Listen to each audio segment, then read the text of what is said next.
बिस्मिल्लाहिर्रहमानिर्रहीम। अस्सलामु अलैकुम वरहमतुल्लाह। जी माय डियर व्यूवर्स, आप कैसे हैं? यूनिक ग्रुप ऑफ इंस्टीट्यूशन की जानिब से प्रोफेसर मोहम्मद आसिम रज़ा आपकी खिदमत में हाजिर हैं।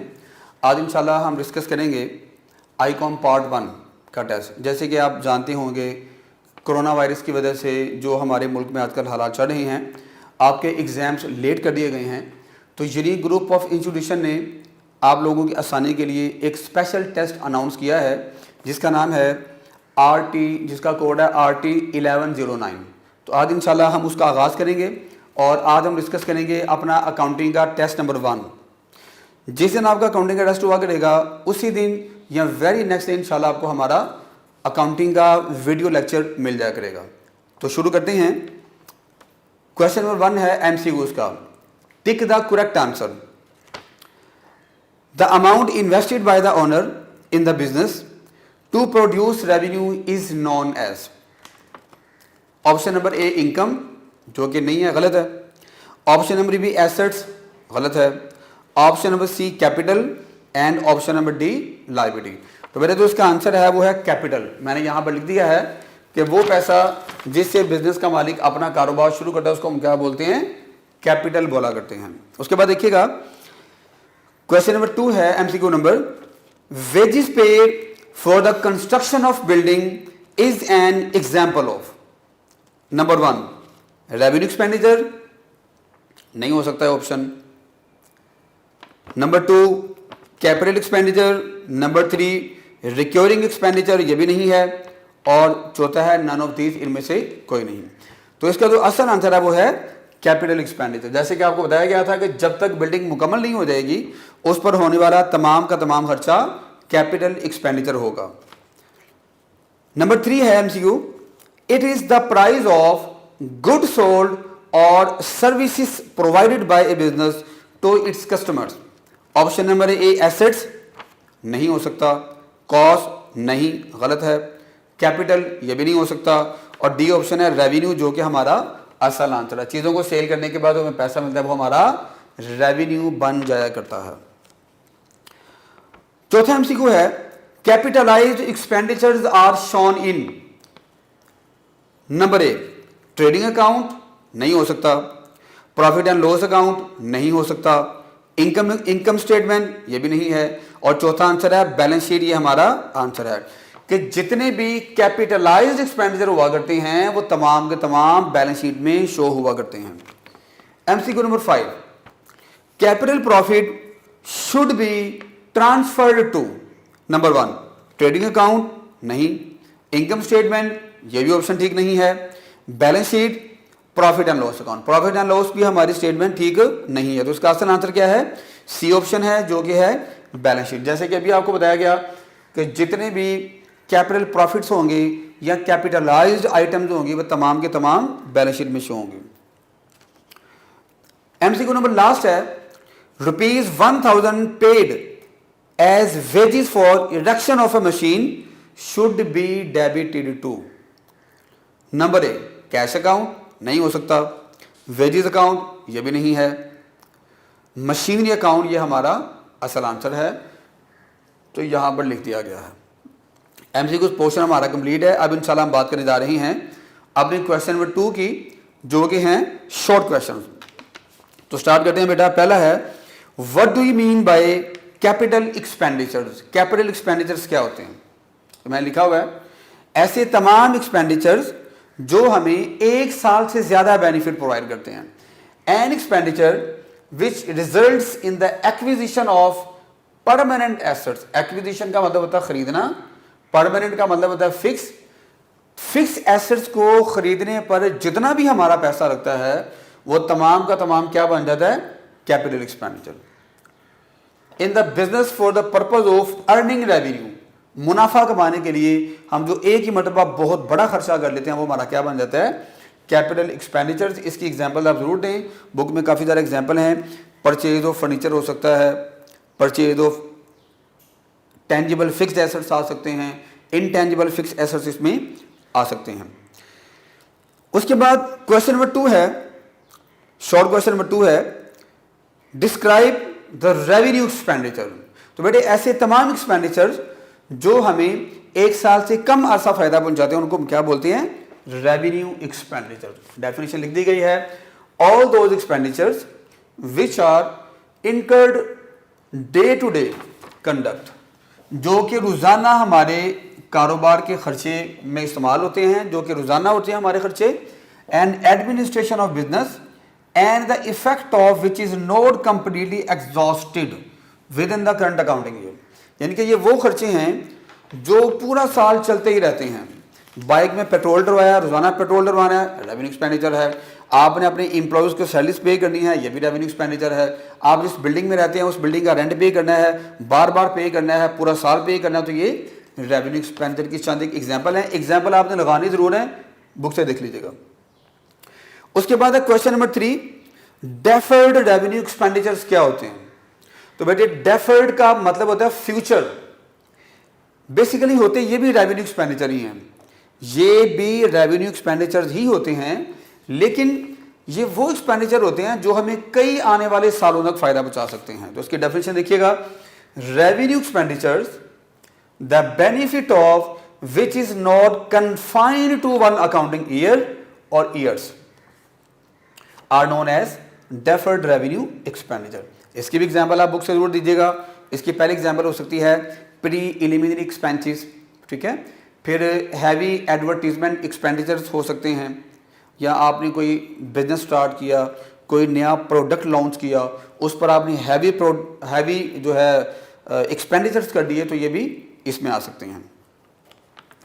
देखिएगा जरा, नेक्स्ट क्वेश्चन है, व्हाट आर कैपिटल प्रॉफिट? ये what is meant by capital profit? Capital profit क्या होता है? और उससे पहले है कि what are revenue receipts? Revenue receipts क्या होती हैं? तो बेटा ऐसी रिसीट्स जो बिजनेस पूरा साल रिसीव करता रहता है, डे टू डे कंडक्ट में जो रिसीव करता रहता है। इसकी डेफिनेशन देखिएगा, receipts which are recurring by nature. अब ये जो वर्ड है ना रिक्योरिंग, इसका मतलब होता है बार बार होने वाली, डे टू डे रूटीन में हमें जो रिसीव हुआ करती हैं वो रिक्योरिंग कहलाती हैं। Receipts which are recurring by nature and which are available for meeting day to day expenses of business. जैसे कि हम डेली सेल करते हैं, सेल करके जो हमें पैसा रिसीव होता है, इंटरेस्ट रिसीव करते हैं, फिर इसके अलावा इसमें कमीशन रिसीव भी आ सकती है, कि जो कमीशन आपको पूरा साल रिसीव होती रहती है वो भी इसमें आ सकती है। ठीक हो गया बेटा? तो ये इसकी चंद एक एग्जाम्पल थी। उसके बाद है जी नेक्स्ट शॉर्ट क्वेश्चन है, कैपिटल प्रॉफिट क्या होता है? तो बेटे जब भी किसी फिक्स्ड एसेट्स को हम सेल करते हैं तो फिक्स्ड एसेट्स की सेल पर हमें जितना भी प्रॉफिट आता है वो सारे का सारा कैपिटल प्रॉफिट है। या आपने प्रिंसिपल ऑफ कॉमर्स में पढ़ा होगा कि जब कोई कंपनी शेयर्स इशू करती है, असल ये कागज का टुकड़ा है, ये शेयर है, इसकी कीमत आप फर्ज कर लें ₹100, अगर ये 100 रुपये का है, अगर ये हम 110 रुपये का इशू करेंगे तो जो ऊपर वाले 10 रुपये हमें प्रॉफिट आ रहा होगा वो भी कैपिटल प्रॉफिट ही कहलाया करता है। तो उसकी डेफिनेशन देखिएगा जरा, it is the profit which is earned on the sale of fixed assets. आपने जब भी किसी फिक्स एसेट्स को बेचना है तो उसको बेच के जो पैसा आपको हासिल होगा वो सारे का सारा आपका कैपिटल प्रॉफिट बन जाएगा। या और profit earned on raising capital for company, कि आप कंपनी के लिए जो सरमाया इकट्ठा कर रहे होते हैं, अगर आपने शेयर इशू किए हैं प्रीमियम पर, मतलब शेयर की कीमत 100 रुपया है, आपने 110 का इशू कर दिया तो ये प्रीमियम है, तो ये भी क्या कहलाएगा? कैपिटल प्रॉफिट कहलाएगा। उसके बाद है बेटा question, what is meant by capital loss? Capital loss क्या होता है? देखिए बिल्कुल उसका उलट है, ये जो हमने अभी डेफिनेशन देखी इसका रिवर्स है।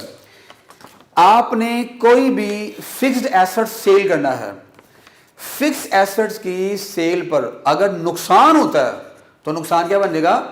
Capital loss. या आपने अपनी कंपनी के शेयर, ये कागज का टुकड़ा है, ये शेयर है, ये फर्ज कर लें किसी जॉइंट स्टॉक कंपनी का शेयर है, इसकी कीमत है 100 रुपये। अगर आप इस कागज के टुकड़े को ₹90 का इशू करते हैं तो आपको हर कागज के टुकड़े के पीछे कितना लॉस होगा? 10 रुपये का लॉस होगा। ठीक है बेटा? तो ये जो 10 रुपये का लॉस हो रहा है ये बेसिकली आपका कैपिटल लॉस है। तो दो चीजें हमने सीखी, अगर फिक्स एसेट्स सेल करें उस पर लॉस हो जाए तो वो भी कैपिटल लॉस है। अगर हम शेयर्स या डिबेंचर जारी करें, बल्कि शेयर जारी करें और उस पर जो हमें लॉस होगा वो भी लॉस कौन सा होगा, कैपिटल लॉस। तो डेफिनेशन देखिएगा, loss suffered by a business on sale of fixed assets या it is incurred for raising capital, जैसे शेयर्स इशू किया आपने डिस्काउंट पर, तो ये क्या बन जाएगा, कैपिटल लॉस बन जाएगा। उसके बाद लास्ट डेफिनेशन है कि आपने फर्क बताना है कैपिटल पेमेंट्स कौन सी होती हैं और रेवेन्यू पेमेंट्स कौन सी होती हैं। तो बेटा कैपिटल पेमेंट्स जो है ना वो on behalf of capital expenditures होती हैं, ठीक है। मसलन आपने एक फर्नीचर परचेज कर लिया या बिल्डिंग परचेज कर ली या गाड़ी खरीद ली आपने, इन पर जो बहुत बड़ी पेमेंट आप करेंगे उस पेमेंट का नाम क्या है, कैपिटल पेमेंट। और रेवेन्यू पेमेंट्स कौन सी होती हैं, जो हम बाकायदगी से करते रहते हैं। मसलन हम एक मकान में रहते हैं, हमारा मकान किराए का है, हम हर महीने उसका किराया अदा करते हैं, तो ये रेवेन्यू पेमेंट है, ये बार बार अदा करेंगे, पूरा साल हम अदा करते रहेंगे, ठीक है। बच्चे ट्यूशन पढ़ते हैं, बच्चों की ट्यूशन की फ़ीस पे करते हैं, तो वो बार बार पूरा साल पे करेंगे, तो ये कौन से खर्चे हैं, ये रेवेन्यू पेमेंट्स होंगे हमारी। तो बेटा क्वेश्चन नंबर 2 भी हमारा कंप्लीट है। अब हम बात करेंगे क्वेश्चन नंबर 3 की। जैसे कि आप जानते हैं कि ये चैप्टर जो है ये मैथमेटिकल नहीं है, इसमें सिर्फ मुख्तसर हम डिस्कशन कर लेते हैं। क्वेश्चन नंबर 3 है, would you consider the following as revenue और कैपिटल एक्सपेंडिचर, दोनों में फ़र्क करके बताना है। और तरीका आपको पता है, आपको बता दिया गया है कि आपने एक स्केच बनाना है जिसमें सबसे पहले कॉलम में आप लिखेंगे सीरियल नंबर, ठीक है। उसके बाद आप लिखेंगे नेचर कि ये कैपिटल एक्सपेंडिचर है या रेवेन्यू एक्सपेंडिचर है, और आखिरी कॉलम आप बनाएंगे रीज़न कि अगर ये कैपिटल एक्सपेंडिचर है तो क्यों, क्या वजह है उसकी, अगर ये रेवेन्यू एक्सपेंडिचर है तो क्यों, उसकी वजह क्या है, ये आपने बताना होता है। तो शुरू करते हैं। पहला है जी repairs and renewal of machinery. तो बेटा बात याद रखें, जब भी हम किसी भी फिक्स एसेट्स को रिपेयर करवाते हैं, मशीन को रिपेयर करवाते हैं, तो उसकी रिपेयर करवाने पर जितना भी खर्चा होता है वो सारे का सारा रेवेन्यू एक्सपेंडिचर हुआ करता है। आप इसकी रीज़न लिखेंगे, repairs and renewal of machinery is a revenue expenditure because the benefit of repairs and renewal is less than 1 year and by nature is recurring expenditure and routine expenditure. ये क्योंकि बार बार होगा, routine में होता रहेगा, तो ये हमारा कौन सा है, रेवेन्यू एक्सपेंडिचर। उसके बाद मजीद देखिएगा, cost incurred in acquiring A patent. आपने कोई पेटेंट एक्वायर किया, अब पहले आप ये देखेंगे पेटेंट होता क्या है, ठीक है। कोई फॉर्मूला है आपके पास, मसलन एक चेयर है, आपको चेयर बनाने का तरीका आता है, तो आप इसके कॉपीराइट्स परचेज कर लेते हैं। आप हुकूमत पाकिस्तान को या किसी भी हुकूमत को आप इसकी फ़ीस पे करते हैं कि जो ये मेरा पेटेंट है इसकी कॉपी कोई ना करे, इसकी नकल कोई ना करे, ठीक है।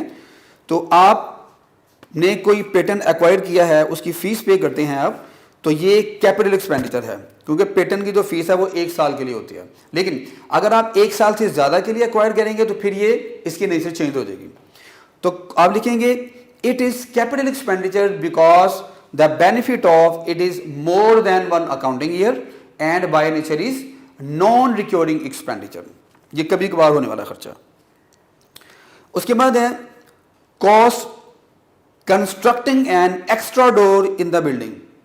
बेटा ये रेवेन्यू एक्सपेंडिचर है। बात याद रखें, देखें एक रूम है, उसमें आपको एक दरवाजे की हाजत है, एक दरवाजे से काम चल जाएगा, लोग उसी से आते हैं, उसी से वापस जाते हैं। अब एक दरवाज़ा आप अपने राइट साइड पे लगा लें, एक लेफ्ट साइड पे लगा लें, एक अपने बिल्कुल सामने दरवाज़ा लगा लें, तो ये सारे के सारे एक्स्ट्रा डोर्स हैं, ये इजाफी दरवाजे हैं, इनकी ज़रूरत नहीं है। तो जो इजाफी दरवाजे हुआ करते हैं, जो एक्स्ट्रा डोर हुआ करते हैं, वो रेवेन्यू एक्सपेंडिचर होते हैं। आपकी बुक में एक पॉइंट है एक्स्ट्रा रूम, कि अगर आपने एक्स्ट्रा रूम बना लिया, तमीर कर लिया, कंस्ट्रक्ट कर लिया, तो बेटा उसकी नेचर हमेशा होगी कैपिटल एक्सपेंडिचर, ठीक है। तो ये आपने याद रखना है, it is a revenue expenditure because the benefit of it is less than 1 accounting year and by nature is recurring expenditure।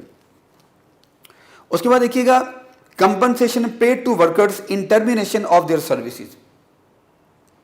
आपके कुछ एम्प्लॉयज़ हैं वो सही काम नहीं करते हैं, आपको बेनिफिट नहीं प्रोवाइड कर रहे। आपसे पैसे भी पूरे लेते हैं, जो उनकी सैलरी है वो पूरी लेते हैं, लेकिन जिस तरह से उनको एक्टिवली काम परफॉर्म करना चाहिए वैसे परफॉर्म नहीं करते। तो आप क्या करते हैं, अपने ऐसे एम्प्लॉयज़ को टर्मिनेट कर देते हैं, उनको जॉब से फारिग करवा देते हैं और उनको लमसम जो उनकी अमाउंट बनती है उनको पे करके आप उनको फारिग करवा देते हैं। अब इसका मकसद ये है कि एक्टिव उनकी जगह पर एक्टिव लेबर आएँ, अच्छे मजदूर आएँ जो अच्छा परफॉर्म करें और आपके बिजनेस की अर्निंग कैपेसिटी बढ़ जाए। अब क्योंकि हमारा मकसद है अपनी अर्निंग कैपेसिटी को बढ़ाना, तो एक लमसम पेमेंट हम कर रहे हैं, तो ये कैपिटल एक्सपेंडिचर है।